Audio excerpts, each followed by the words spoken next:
Arrêtez la musique. Arrêtez. Katazoba. J'ai jamais lancé des pics à des aînés, que ce soit, et je sais pas si j'ai un chef. J'ai pas de chef.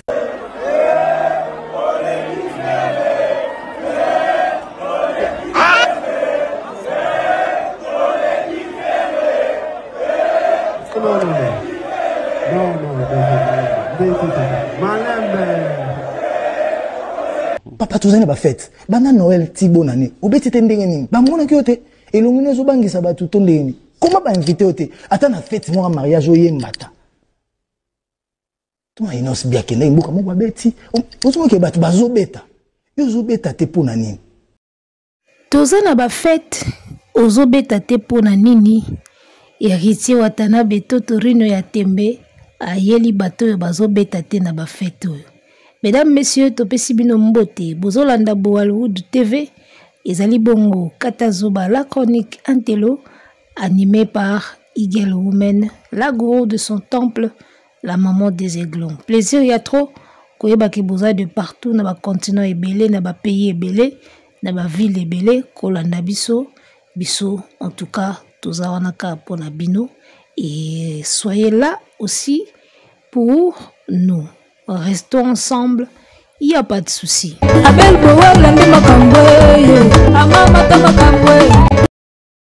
Héritier Watanabe na papi mboma batungisi mitema ya bagolwa na ndenge ya kosakala te.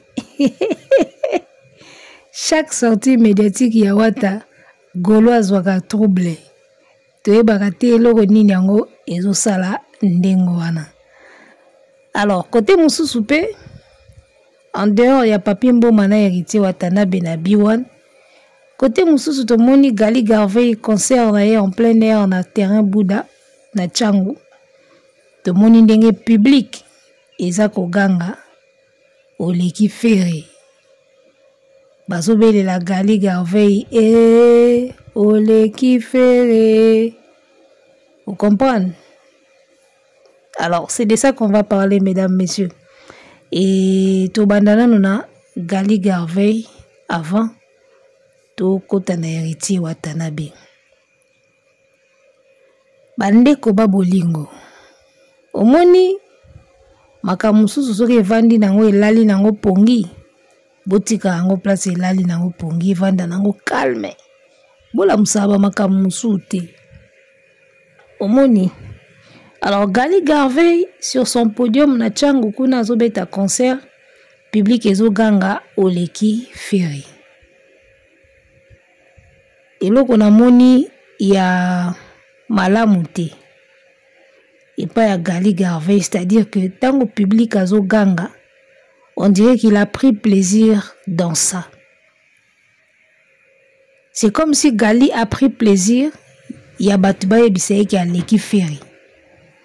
Attitude na na podium nenga zo kende nango au senti benage il a pris ce plaisir là ya koyoka ke ba ebisi yo leki ferry alors que na écart baza nango na musique na âge na nombre d'années ya carrière il ne devrait pas. Déjà na génération na bino déjà inos bikutu déjà za aole kabino. La génération na bino inos bi déjà a déjà leader na bino. Ya génération na bino. Siko boni ferry. Do ferry na musique azaka yaya te meza papa. Pona yoka ki ya moko gaga lobi o bango bazaba yaya. Bazaba yaya aosa nete azo pekisa public. Mais a opekisa bien te. Azo ka plaisir ba ebisi ki aleki ferry. Donc déjà yo na génération na bino inos bi aleki bino tout. Siko yo koleka ferry na ndeni. Alors moi ce que je n'ai pas aimé dans l'attitude de Gali, il a pris plaisir dans ça. Azo pekisa me bien te. Alors que eloko wa linga ke sala il fallait pena atele melango ndenge fali atele melaka yango. On a vu cette vidéo, il y a Fali na Braza, Bazoloba, Oroboma Fere, Sokelo Moko Ndingwana. Fali a telemeli yango penza. Asalite ki o azo pekisa moko neti alingi tete. Alobi pena doze. Abandi pena ko pekisa bite makambo wana awa te. Do Fali pena maîtriser public. Et puis va changer. Ba komo yemba makambo mosusu. C'est ce que Gali devait faire. C'est ce que Gali Garvey devrait faire. Il fallait atteler la penza publique. Azu pena pose, atie pena doser. Abandi pena koloba na micro ke boke nango bongote bango baza ba vie na biso. Toana on ebele ya osala poto koma na niveau na bango. Il fallait vraiment ke nango ndingwana. Il fallait ke nango ndingwana. Oui bien, même si je ne suis pas trop pour faire. Mais na niveau au bozoya na musique ba Gali Garvey. Bozana na makambo ebele ya osala. E bolinga te bokota na makambo oyo oyo. Omoni, c'est un danger. Ba musicien ebele bazali komona ngo te, bazali komona ngo ka ezelo te, na koya pe na Boude Ferry, na koya pe na Saliboy. Mais keba ceux qui ont la génération ya Ferry, on peut comprendre. Ceux qui ont la génération ya Ferry te, comme Mekabilo côté. En tout cas, ceux qui ont la génération ya musicien wana te, comme Mekabilo côté ke babando yebisa na public oleki Ferry, oleki boye, oleki Fali, oleki boye et koki kokangelo ba porte. On a vu avec Inosbi tango yaki awachi ba kombe a Saliboy. En tout cas, et pesa qui est moi makambo. Mais depuis un moment, remarqué Inosbi abwa kisanyango. Abwa kisanyango. Akita akomani normal. Ana Cotonou auto beta concert na ekuna sans finga moto. Omoni. E amoko toloba ke musique na biso. Ekendaka ndengwana, oui ekendaka ndengwana, mais na ba génération moko. Il faut faire très attention. Ceux qui boza génération moko, en tout cas totiki la bino terrain libre pena. Bo clashane ndenge bolingi bo se clasher bo beta na babal, bo beta na penza na nzoto boyi. À bout portant. So bo génération moko totiki la bino na terrain total la bino. Mais ceux qui boza génération mokoté, il faut faire très attention. Je pense que Inosbi va conseiller qui yango kiti. Gali Garvey kolinga kokota na piège oyote. Public, eloko za na mutu na bango yo ko yebate. Tu n'y es pour rien. O ba oloba yo yebate. O ba yeli yo na concert yo yebate. Musu beta musu ba yaki ba bambo mabanga na podium. O yebate. Musu ba yaki kuna babito bandolo baka ki aleki ba musicien. O yebate. Mais na moment oyo ba bimisi yango. Ba intention na bango yo yebate. Mais na moment oyo ba intention est comme dévoilé. Ça dit que o bazaki na ona mitema ba lobby yango et yo kani na micro. Gali, toi tu dois prendre ton micro o eleki ya bango nyoso. La puissance au télémela bango oloba nango bo doser botika ba wana ba vieux biso zana na mambebele ya osala poto koma na niveau na bango respect na faire rigola soko sala eka eloko wana na micro gaga inga esalo bien mais yo sa net zo pekisa te net sepeli na onango faites très attention hein. Oza génération moko na faire te tika wata tuta na eminduki ba génération moko bavanda pa wera baliana soki bakwanga soki na badendo bayebani baza wenge do baomi bale pena ba kobeta na masasi totala ba génération moko ba utinda kumoko mais bino bano bozo bima lelo faites très attention na faire na Fali e koki kokunda yo mabe bo bato wana bomona ba ndengwana ti ba nombre d'années ba sali na ba carrière ba faire ba Fali bato wana tout ba nombre d'années ba sali na carrière ba loni mo ba relation ba loni ba fanatique ba loni mo makambo vous comprenez donc ceux qui yo ye lelo olobio banda folie na yo ya batembe na baguerre na bato bana génération na ote ah totala yo hein. Il fallait vraiment calmer public na ondenge fallait calmer public na ye fallait kutu génération na feri mais calmer public na ye ke botika na lingi makambo wana te bayoki pe bongo yo mwana moke papa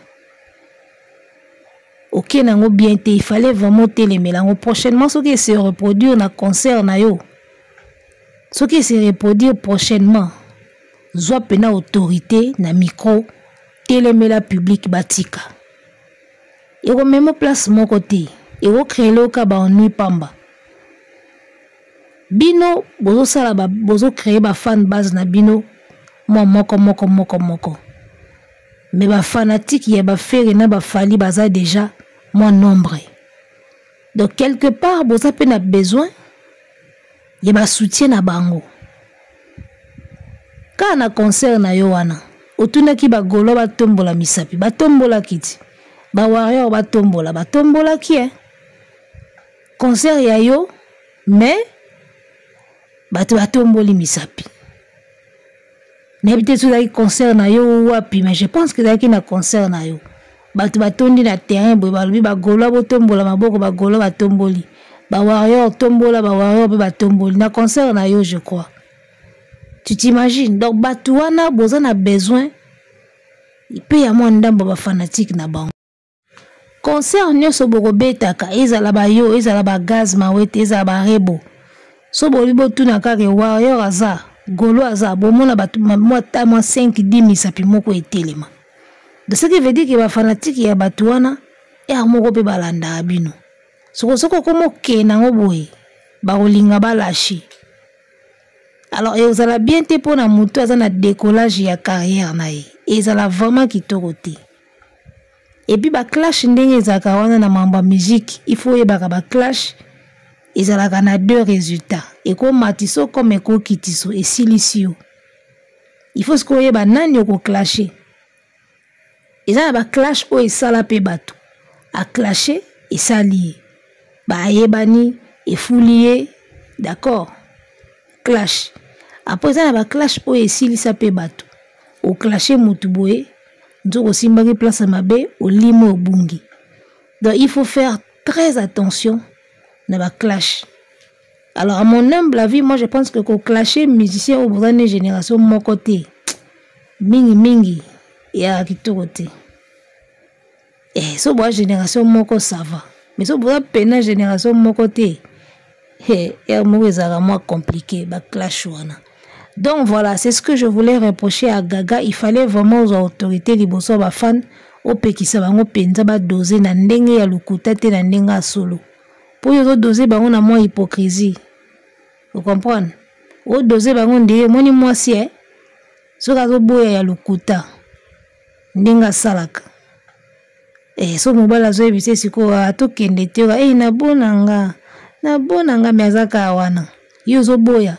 Uzaka wana temika wana mete te na boy te na lingite muta lingite azaka wana so muta lingite abtourna ka batalon abando kende do eboye li oyo bana basi baboya ka eboye li moko ya kolinga oboya muzaka wana oboya metelemika wana okende te wana eboye li te ndelo ko gali grave ya sali na podium. Oh, doser. Oh, bazaba vie. Oh, bazaba yaya. Azo boya mabe. Wana kuboya mabe wana. Muto aboya kaboya alwa fali. Katana musique. Alobite makambo wana awate. Ti ba changer nzembo. Baboya kabongo. Donc prochainement Gaga yebela eko avancer on est lokote. Ko clasher bato bana génération na ote eko avancer ote. Yebela penza. Alors, autre chose, fait egola, yomoko pe mutoluki makambo. Omoni mingi makamto salaka, ezongela kapeka biso moko eloko yo bandaki na Angola, na Kindingu. Oye nango ti awa na Fikini. Yango ni bando zongela yo. Ibando zongela yo.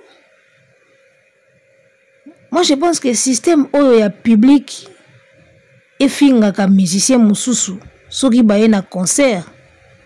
En tout cas, je pense que et c'est silaka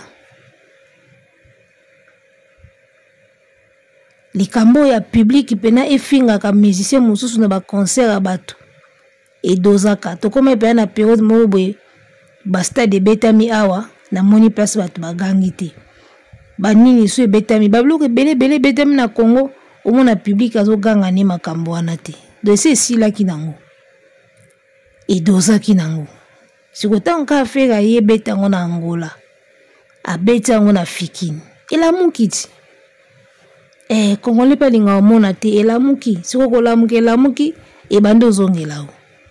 Imaginez siko ba concert nyonso ya bana mike bayembaka ke aleki feri oyo kandeni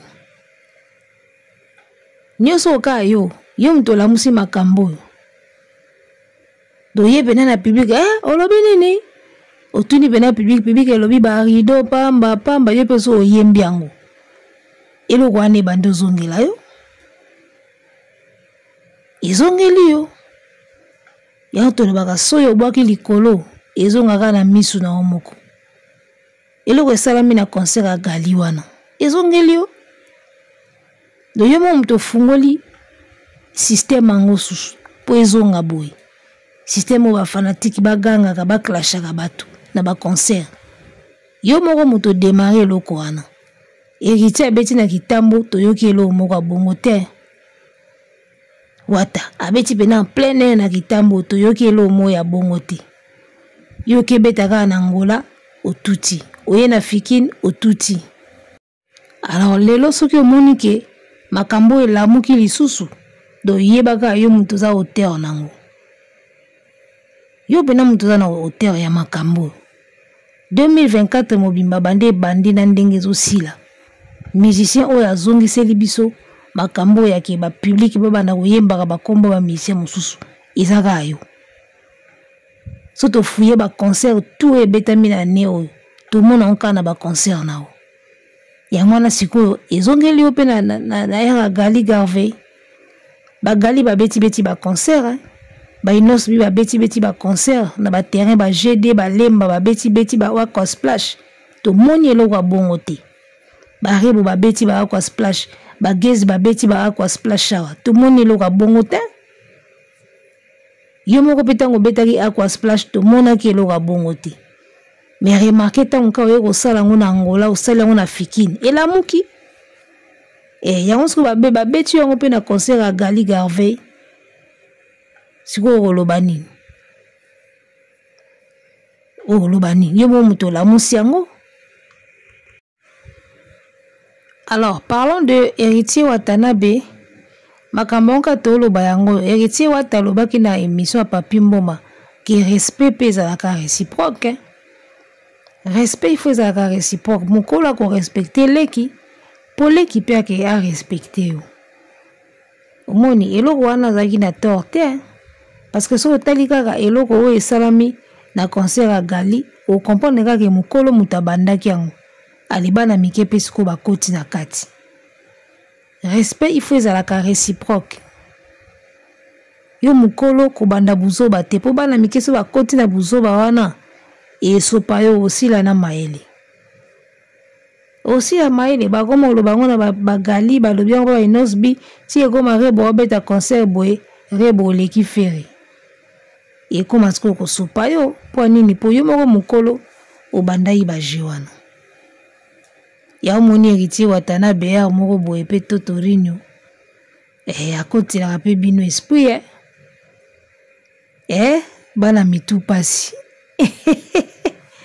bo wane bominga mabe bana mitu pasi likambo ya bana mitu pasi oyo Watanabe autoloba oyo foto chango ka likambo wana ya bana mitu pasi foto zwango sérieux eza na bana moko mitu pasi na miziki awa ya osakana te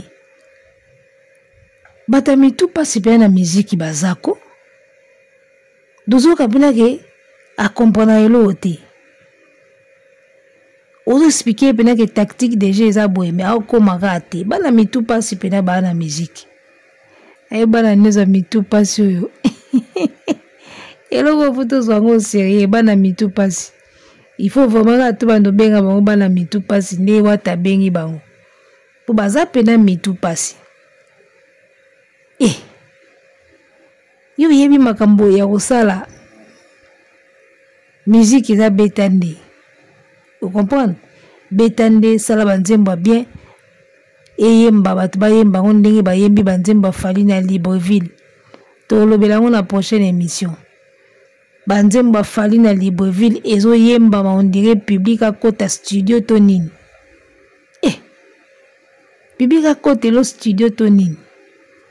Sala balbum bien, sala banzemba bien eyemba na ba communauté ya Libanda. Elobi na ngwata Watanabe bozo beta te bozo zela nini. Mboko finge belé, ba jeton ebele, mbange ebele, ba affiche ebele. Mais bozo beta te. Musique na biso na kala ezalaka na vraie concurrence. Watanabe n'a pas tort les gars. Musique na kala oyoka soki bazo benga bino ba concurrent, oya beti kuna, oya beti kuna. Oya beti awa, oya beti awa. Niti ba père na biso kala wana, ba père wana kala. Bazaki mona oya zo beta na vie, moko zo beta soki na café Rio. Musu zo beta na soki chez mama na nyoyo. Oya zo beta so na nganda nini, bazaki bena bongo. Oya beta kuna, oya beta koto. Oya zo beta boy, oya zo beta boy. Concurrence banda okende bongo. Lelo concurrence ekoma mona moko azo beta trop, mususu abeta te mais koloba ka mingi na ba page. Concurrence lelo ekoma déséquilibré sans blague. Au mona mutu batie adversaire na ye azo beta mingi. Yo vandi. Kaka ba page belé bikoma koma na ba page. Bapea wana kala umuna wana bazako beta tamso mona semaine mobimba batu babeta aka musique. Semaine mobimba babeta aka na pokwa, babeta aka na nganda mobo. Lelo bozo koka ko beta te me yoke ebele ya kofinga na ebele ya bilobela na ba page na bikoma koma. Artiste mobimba ba action mukie me yoka bikoma koma na ba page. Awa banda botimbela ba page fallait à qui sabino déjà nzela bokoma pe na ba page. Yoka bikoma koma.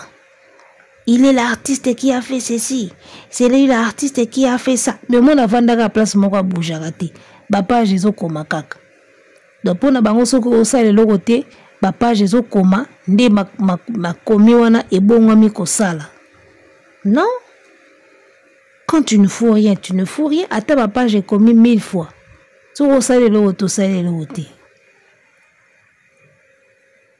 Donc, mikolo, bomiche na place na bino ki mikolo, il vous permettre pe baleki babanga bino. So mukolo yo moko zo ya diana buzoba. Tangu leki sikwa ko yela yo muto ko sopana. Po yana leki zo bakoti na bêtise. Leki ba mona ngo na ma yaya ka ande sopaka. Ba wondeni yo mukolo boy. Bouti koyemba ba rideau pamba mais soko tali siko muta ba rideau makambo zo sala na Libreville na Abidjan ba place azo kende wana bino bata ba rideau te biso bino bata ba fenêtre tout mon a bino pété. Critiquer c'est facile mais faire nde makambo. Musique congolaise ekomaki nango na climat moko ya moi calme. Mutu alamusi makambo nyonso ezaka musicien bouvant. Sans blague. Musique na biso koma nango ezoki nango déjà lire moko boy musique efungami na poto. Fallait afungoleli bino musique na poto. Bozongeli ko beta. D'accord. Fallait abeti asilisi. Mutu a casino akeye abeti. Bata scène musicale babeti ya ba arena babeti. Makambo ekoma nango calme. Tozonga kaka na Kinshasa awa. Ekomi o matisa mutu na podium ayembaka batu ba deux fois. Tout a commencé là-bas na Angola. Tout a commencé là-bas. Et le rosco ezo sala soni yo mukolo mutu obanda mwa muke. Soki ba mataki na podium ya wata. Ki wata mutamatisi mutu moko na podium bongo aya sikoyo koloba. nde toyengai tolobaki ya mwana moke me yo sikoyo mokolo yo moto matisi pena moto na podium po ya kofinga bato epi yango na nde edéclenché nyonso tokomomona lelo na baréseaux sociaux. C'est pas normal.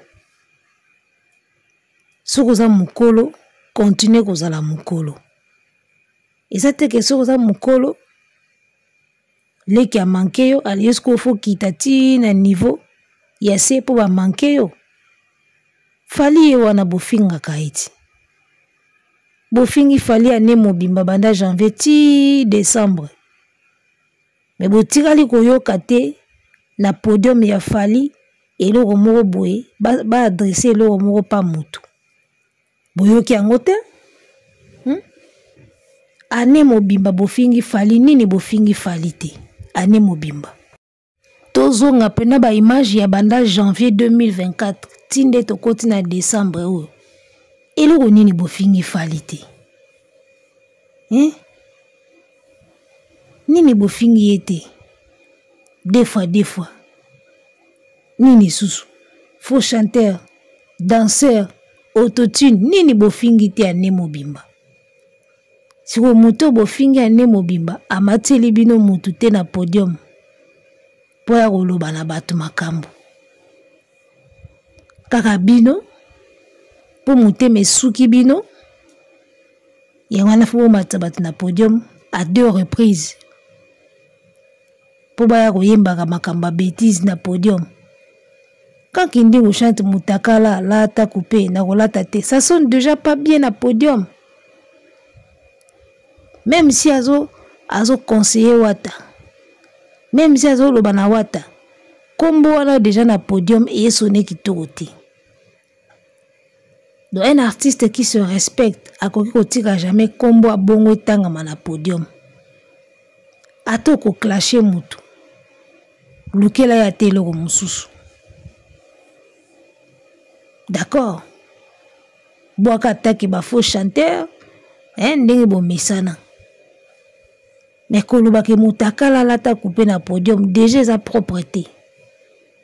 Mais zo sala na yango avandi na ye. Ya omona nyango bien. Atanga ba komba biloko bongo na podium. Amona nyango normal. Et sopiwa kana moment oyo sali ndenge na podium kana moment où il fallait que tournée africaine ba plein et sopio mabe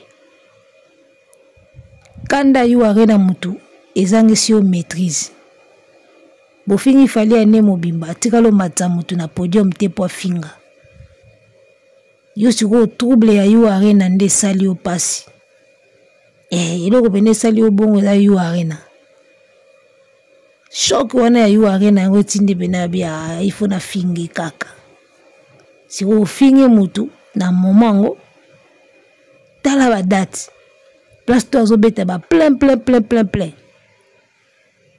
si ko finga na yo e komi ko sans effet liboso ya ba exploit o ya zo sala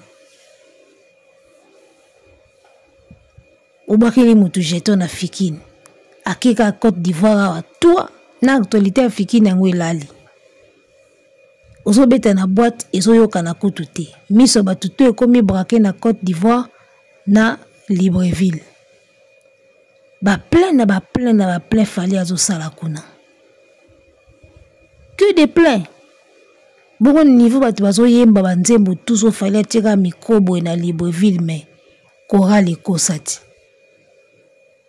ekutani mabe o clasher mutu na minute osko yeba plein na ba tourner aliyo vandika na mboka yana makamususu pena musicien Bovan soki aza pena mutu il faut atika ni kosalango e memele suelo te talaka yo clasher mutu na décembre kana décembre ana bando frapper yo ba conseil ebele libanda epi ba plein jusqu'au vandika na mboka okangamika na mboka esopio clash ebongaka ndenge oclashaki bongo okoti sikoyo obeti Guinée obimi Sénégal obeti Mali obeti en tout cas na clash wana inga esala sikoyo obwaki jeton alovandi na mboka moninga ke tournée africaine moi place esopi yo. Arrêtez la musique. Arrêtez quoi?